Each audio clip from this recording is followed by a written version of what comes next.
Hey, what is up guys, and welcome back to the FSS Football channel. And today we are back with another match preview, this time for the Manchester derby. That is of course Manchester United versus Manchester City at Old Trafford.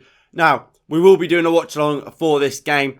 The details are of course to my side. Kickoff is at 12:30, meaning the stream will start at 12. That's of course UK time, so you guys can translate that into whatever time zone you are in. But basically it's the early kickoff on Saturday, so be there or be square. Before we look at this season, let's look at last season and how we did against Manchester City. And of course we did quite well against Manchester City. We played them 3 times. We lost one. That was in the League Cup semi-final, was it? We lost to them 2-0. However, the first time we played them at Old Trafford, we drew 0-0. But then we beat them 2-0 at the Etihad. Bruno Fernandes scoring a penalty 2 minutes into that game, and then Luke Shaw scoring in around the 50th minute to double our lead, wasn't it? And if you think back to the season before that, in the league, we beat them, was it 2 or 3-1, and we beat them 2-0. So, in the league, we've got a pretty good record against Manchester City over the last 2 years under Ole Gunnar Solskjaer. However, this season, it might be a bit different. Obviously, Manchester United coming to this game off the back of a very good result against Spurs in the Premier League. Obviously, beating them 3-0, losing Nuno Espirito Santos his job. He's now been replaced by Antonio Conte at Spurs, formerly, of course, of Chelsea. So that's a good appointment for Spurs. And, of course, we did draw with Atalanta. Cristiano Ronaldo scoring a last-minute volley to secure a point in that game. In a game where Atalanta were the better team, they did dominate the game, and we did lose some key players, but we'll get to that in a minute. Manchester City, on the other hand, they came into this game having been embarrassed, really, by Crystal Palace in the Premier League, losing 2-0 to them.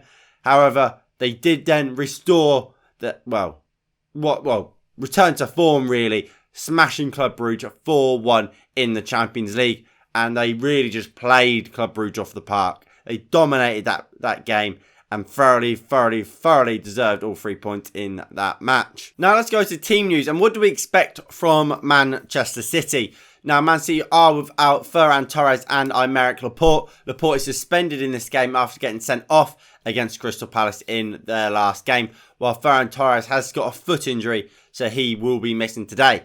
But how do we expect Manchester City to play? Well, we're almost certain that they will play in that 4-3-3 system.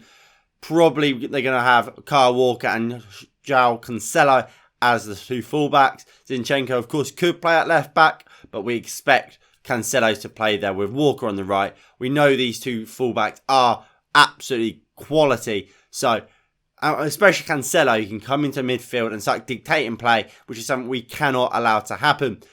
In a midfield 3, I'm expecting Rodri, De Bruyne, and most likely Bernardo Silva, who is such an underrated player in my opinion. A great dribbler, worked his socks off, and he's got great passing range. He's a great passer. I think he's very, very underrated, and I think he's had a fantastic season. And alongside De Bruyne, that is trouble for Manchester United. And in that front 3, it could be. We expect Jack Grealish and Phil Foden to play. Foden will probably play as a false 9.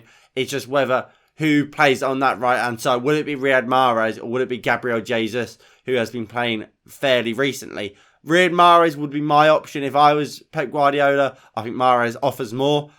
So that being said, I hope it is Gabriel Jesus, because I don't really rate him too highly. We know Manchester City are going to try and keep the ball and kind of frustrate us.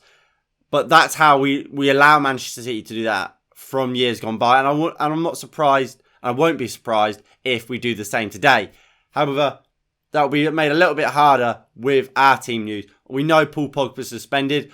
I personally probably wouldn't have played Pogba in this game regardless. So I don't think that's that big of an issue. However, Victor Lindelof, we don't know if he's going to be match fit or not. Of course, he did miss the Atalanta game with a knock. So whether or not he will be available today, we are not sure. And when it comes to Rafael Varane, of course, he did get forced off in the last game against Atalanta with a hamstring injury. So we will be without Rafael Varane in this game, meaning centre-half options could be a little short. That in mind, and that being said, this is the team I think Ole Gunnar Solskjaer will go with still. He will stick with De Gea, I have no doubt. Yes, he should have saved the first goal for Atalanta, but he's been fantastic all season. That one, all goalkeepers make mistakes. That one mistake doesn't warrant him getting dropped. I think he will stick with the back three. I think he's scared of Manchester City. I think he wants to kind of shut up shop and kind of just hit him on the break. I think he will do that with Luke Shaw, Harry Maguire and Eric Bailly as that back three. Luke Shaw dropping into that left centre-back role with Lindelof being injured. I don't think he'll be fully fit. He could be rushed back, but I think it just makes sense for him to put Luke Shaw as that left centre-back, move Maguire into the centre, and Bailly keeps his place on the right-hand side, where he was fantastic against Atalanta. Aaron Wan-Bissaka stays on the right-hand side, with Alex Telles moving in to that left wing-back role, which is now being, opened by Luke Shaw moving into the left centre-back role. And do I think that that system would work? I'm not sure, although I do like the idea of Alex Telles playing on that left-hand side, getting crosses in to both Edinson Cavani and Cristiano Ronaldo, who we know are great in the air, and you get balls into them and you give them service, they're going to score goals. I think he will go with Scott McTominay and Fred in the double pivot. Energy, running around, and they're supposedly meant to be good defensively. I haven't seen it all season. I don't think any of you have, but that's kind of the idea of Ole Gunnar Solskjaer playing these two. And I think we're going to see it because we always see it in the big games. Bruno Fernandes will, of course, play at number 10. There's no doubt about that. What he offers, he can create, he can score goals, he's going to work his socks off. Bruno Fernandes will play at number 10. And like I said, Cavani and Ronaldo up top, like we saw against Spurs. Let them play. Let Cavani work his socks off like he always does. We've got players who can get the ball into the box, and with these two up top, you don't need many chances to score goals. And I think that's kind of the idea of Ole Gunnar Solskjaer in this game. That being said, that is not the team I would play. This is. So I'm sticking David De Gea in goal still. I'm actually going back to a back four. Wan-Bissaka, Eric Bailly, Harry Maguire, Luke Shaw. I don't like the idea of playing 5 at the back. I think we've got far too much talent to play 5 at the back, and it's not long term. So I'd rather us actually play what we're going to play, and if we lose, we lose. But it's playing how we're meant to be playing, not just trying short term fixes. Let's have a long term plan, and if it doesn't go well, it's past. It's gone. Like you see with Patrick Vieira at Crystal Palace, he ain't going into each game thinking, oh, we're playing Man City today, we're going to go defensive, we're going to stick 5 at the back. He's playing his way. Obviously, you make slight changes here and there, but largely, he played the same way in that game and the same way he did against Spurs when Spurs were on great form at the start of the season. He's sticking with how he wants his team to play, and that's what I want from Ole Gunnar Solskjaer and Manchester United. Like I said, Bailly was in fantastic form against Atalanta. He has to start in this game, especially considering we don't have Lindelof and, at least a fully fit Lindelof, and we definitely don't have Rafa Varane. Maguire, he's in terrible form, really, but again, he kind of has to start. Is Maguire better than a half-fit Lindelof? You probably have to say yes. Luke Shaw at left back. Let's hope we can see the best from Luke Shaw. I think he is defensively a lot better than Alex Telles. Of course, we haven't seen loads and loads of Alex Telles, but I've never really been too impressed with him defensively, so that's why I've gone for Luke Shaw. And of course, Wan-Bissaka keeps his place, who has been fantastic this season. In the pivot, I've then gone for Matic and Fred. I think Matic is a player that is great on the ball. He's composure. He can help bring the ball from the back. And he just knows how to play that role. He is defensive-minded. And alongside him, I've got Fred, who is dynamic. He's going to run around. He's going to press unbelievably. He's going to try and win the ball. And I feel like that offers more than a McTominay and Fred pivot. I don't think it's the game for Donny van de Beek. I think I would love Donny van de Beek to play, but I know we're not going to try and, hold possession and dominate this game. So it's not the game for Donny, in my opinion. Yes, I would play Donny van de Beek most weeks with Matic, But I think this is an occasion where Fred is going to be a better option in this game than a Donny van de Beek. That front line, I'm going Sancho, I'm going Martial, Bruno Fernandes and Cristiano Ronaldo. For me, I want players who are good on the ball. So when we have the ball, we can make Manchester City pay. And I think these group of players is that Cristiano Ronaldo maybe could be put on the left with Cavani to go up top. But I think Martial, in his last game, played well. I think against Manchester City last time we played him, he was man of the match. He was unbelievable.